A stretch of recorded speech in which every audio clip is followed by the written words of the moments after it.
নমস্কার বন্ধুরা, Rupsa kitchen and ব্লগে আপনাদের স্বাগত জানাই। আজকে আমি রান্না করব নিরামিষ আলুর তরকারি। আলু ডুমো ডুমো করে কেটে রেখেছি, টমেটো দিব, কাঁচা লঙ্কা, কালো জিরে, একটা শুকনো লঙ্কা, আদা বাটা, জিরে গুঁড়ো, লঙ্কা গুঁড়ো, হলুদ গুঁড়ো, লবণ। কড়াইতে তেল দিয়ে দিয়েছি, এবার ফোড়ন দিয়ে দিব, শুকনো লঙ্কা, কালো জিরে,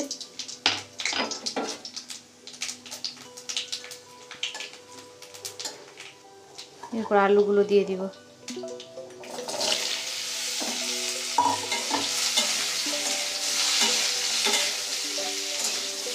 লবণ দিয়ে দিব, অল্প পরিমাণে হলুদ গুঁড়ো দিব,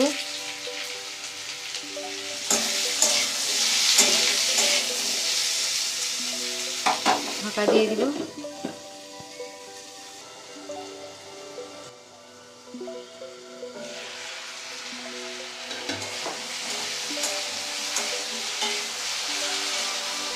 এবার আদা বাটা দিয়ে দিব,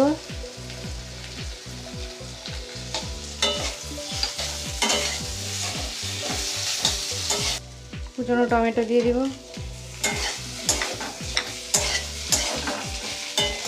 জিরে গুঁড়ো দিয়ে দিব,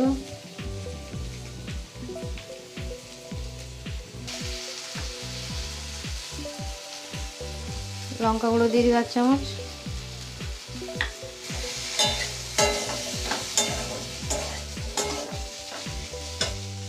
জল দিয়ে দিব। এবার তরকারিটা দেখে নিব।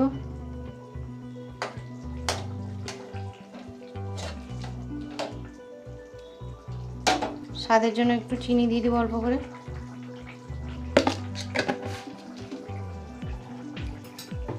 চেরা কাঁচা লঙ্কা দিয়ে দিব। তরকারিটা হয়ে গেছে, এবার নামিয়ে নেব। আমার তরকারিটা হয়ে গেছে।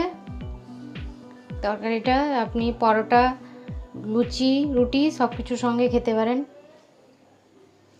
রেসিপিটা ভালো লাগলে একটা লাইক, কমেন্ট, শেয়ার করে দিবেন। সাবস্ক্রাইব করতে কিন্তু ভুলবেন না।